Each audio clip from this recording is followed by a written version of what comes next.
বন্ধু বান্ধৱীসকল এই মুহূৰ্তত আপোনালোকলৈ লৈ আহিছোঁ এটি গুৰুত্বপূৰ্ণ ভিডিঅ' বন্ধুসকল অৰুণোদয়ৰ নতুন আবেদন সংক্ৰান্তত যথেষ্ট গুৰুত্বপূৰ্ণ কিছু তথ্য আপোনালোকক এই ভিডিঅ'টোত জনাব চেষ্টা কৰিম। অৰুণোদয় 3.0ৰ নতুন আবেদন 2024 আৰু আপুনি জানিবলগীয়া কিছু গুৰুত্বপূৰ্ণ তথ্য এই ভিডিঅ'টোত সংযোজন কৰা হৈছে। প্ৰপত্ৰ কেতিয়া ক'ত পাব আপুনি, প্ৰপত্ৰ পাবলৈ আপুনি কি নথি লগত লৈ আহিব লাগিব, প্ৰপত্ৰৰ লগত আৰু কি নথি আপুনি জমা দিব লাগিব।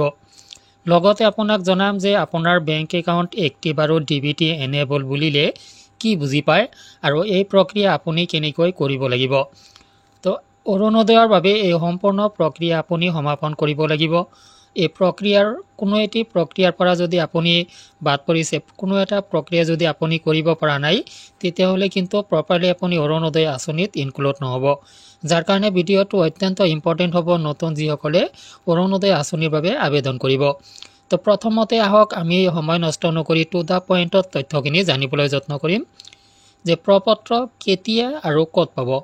তো বন্ধুসকল, মই আপোনালোকক ইয়াৰ আগৰ এটি ভিডিঅ'টোতো জনাইছিলোঁ যে অৰুণোদয়ৰ নতুন প্ৰপত্ৰখন আপুনি আপোনাৰ সংশ্লিষ্ট কাৰ্যালয়ত লাভ কৰিব। অৰ্থাৎ যদি আপুনি গাঁও পঞ্চায়তৰ ইনক্লুড হয়, আপোনাৰ বাসস্থানটো যদি গাঁও পঞ্চায়তৰ এলেকাত পৰে, তেতিয়াহ'লে গাঁও পঞ্চায়তৰ কাৰ্যালয়ত আপুনি লাভ কৰিব। টাউন এলেকাত যদি পৰে আপোনাৰ বাসস্থানটো, তেতিয়াহ'লে আপুনি টাউন কমিটিৰ পৰা লাভ কৰিব। এনেকুৱাভাৱে VCDC কাৰ্যালয়ৰ পৰা বা আপুনি মিউনিচিপাল বৰ্ডৰ কাৰ্যালয়ৰ পৰা প্ৰপত্ৰখন লাভ কৰিব। তো এতিয়া প্ৰশ্ন হ'ল যে এই প্ৰপত্ৰখন আপুনি কেতিয়া লাভ কৰিব। তো বন্ধুসকল, চলিত মাহতেই যিকোনো মুহূৰ্তত প্ৰপত্ৰটো আপোনাৰ কাৰ্যালয়ত আহি জমা হ'ব আৰু আপুনি চলিত মাহতেই প্ৰপত্ৰটো সংগ্ৰহ কৰিব লাগিব। নেক্সট আহক যে প্ৰপত্ৰ পাবলৈ আপুনি কি নথি লগত আনিব লাগিব। অৰুণোদয়ৰ নিৰ্ধাৰিত প্ৰপত্ৰ আপুনি লাভ কৰিবলৈ, ৰেজিষ্টাৰ্ড প্ৰপত্ৰ আপুনি পাবলৈ আপুনি লগত নিম্নতম এটি ডকুমেণ্টছ লগত লৈ আহিব লাগিব, যিটো জেৰক্স কপি আপুনি আপোনাৰ পৰা কাৰ্যালয়ে বিচাৰিব পাৰে। তো এই ক্ষেত্ৰত যদি আপোনাৰ পৰিয়ালত ৰেচন কাৰ্ড আছে, আপুনি মাত্ৰ এখন ৰেচন কাৰ্ড লৈ আহিলেই আপুনি অৰুণোদয়ৰ প্ৰপত্ৰখন অনায়াসে লাভ কৰিব পাৰিব।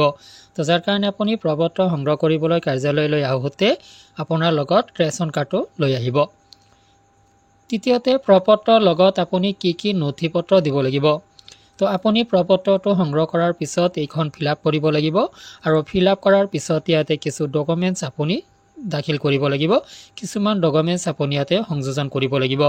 তো প্ৰথম ডকুমেণ্টছটো হ'ল যে আপোনাৰ পাছপোৰ্ট আকাৰৰ ফটো লাগিব। দ্বিতীয়তে আপোনাৰ Aadhaar card, pan card, voter card, ration card, লগতে আপোনাৰ বেংক একাউণ্ট, এই সকলোবিলাক নথি আপুনি আপোনাৰ প্ৰপত্ৰৰ সৈতে গাঁঠি দিব লাগিব। তো এই তথ্যখিনি আপুনি বুজি পালে। তো এইবাৰ এটি মেজৰ গুৰুত্বপূৰ্ণ এটি তথ্য আপুনি বুজিব লাগিব অৰুণোদয়ৰ আবেদন কৰাৰ আগতে, যে আপুনি যিটো বেংক একাউণ্ট আপুনি অৰুণোদয় আঁচনিৰ ধন পাবলৈ বা অৰুণোদয় আঁচনি প্ৰপত্ৰৰ সৈতে সংযোগ কৰি দিব, গাঁঠি দিব, সেই একাউণ্টটো আপোনাৰ দুটা কেটেগৰী সম্পূৰ্ণ হোৱা হ'ব লাগিব। আপোনাৰ বেংক একাউণ্ট কেৱল থাকিলেই নহ'ব, আপুনি আপোনাৰ বেংক একাউণ্টটো তাতে জমা দিলেই যে আপুনি পইচা পাব এনে নহয়। তো আপোনাৰ বেংক একাউণ্টটো প্ৰথমতে থাকিব লাগিব এক্টিভ আৰু দ্বিতীয়তে থাকিব লাগিব DBT এনেবল। তো এই দুটা ছিষ্টেম আপোনাৰ বেংক একাউণ্টত থাকিব লাগিব। তো আহক যে আমি একাউণ্ট এক্টিভ বুলিলে কি বুজি পাওঁ, সক্ৰিয় একাউণ্ট বুলিলে আমি কি বুজি পাওঁ। তো আপোনাৰ বেংক একাউণ্টটো এক্টিভ তেতিয়াই থাকিব যেতিয়া আপোনাৰ ইয়াত KYC কৰা থাকিব বা আপোনাৰ বেংক একাউণ্টটোত লেনদেন চলি আছে, বন্ধ হৈ যোৱা নাই, বা আপোনাৰ বেংক একাউণ্টত আপুনি ধন নিয়মিতভাৱে জমা কৰে বা নিয়মিতভাৱে উলিয়ায়। তো এনেকুৱাভাৱে যদি আছে আপোনাৰ বেংক একাউণ্টটো, তেতিয়াহ'লে আপোনাৰ বেংক একাউণ্টটো এক্টিভ হৈ আছে আৰু আপুনি আপোনাৰ বেংক একাউণ্টটো জমা দিব পাৰিব। নেক্সট আহক যে আপোনাৰ বেংক একাউণ্টত DBT এনেবল হ'ব লাগিব। এই DBT মানেনো কি? DBT হ'ল ডাইৰেক্ট বেংক ট্ৰেন্সফাৰ, অৰ্থাৎ পোনপটীয়াভাৱে বেংকলৈ ট্ৰেন্সফাৰ কৰি দিয়া হয়, সেই ছিষ্টেমটো কোৱা হয় DBT। তো আপোনাৰ বেংক একাউণ্টটো এক্টিভ থাকিলেই নহ'ব, এয়া DBT এনেবল হৈ থাকিব লাগিব। আৰু যাতে DBTৰ মাধ্যমত অহা ধনখিনি আপোনাৰ বেংক একাউণ্টত জমা হোৱা হ'ব লাগিব।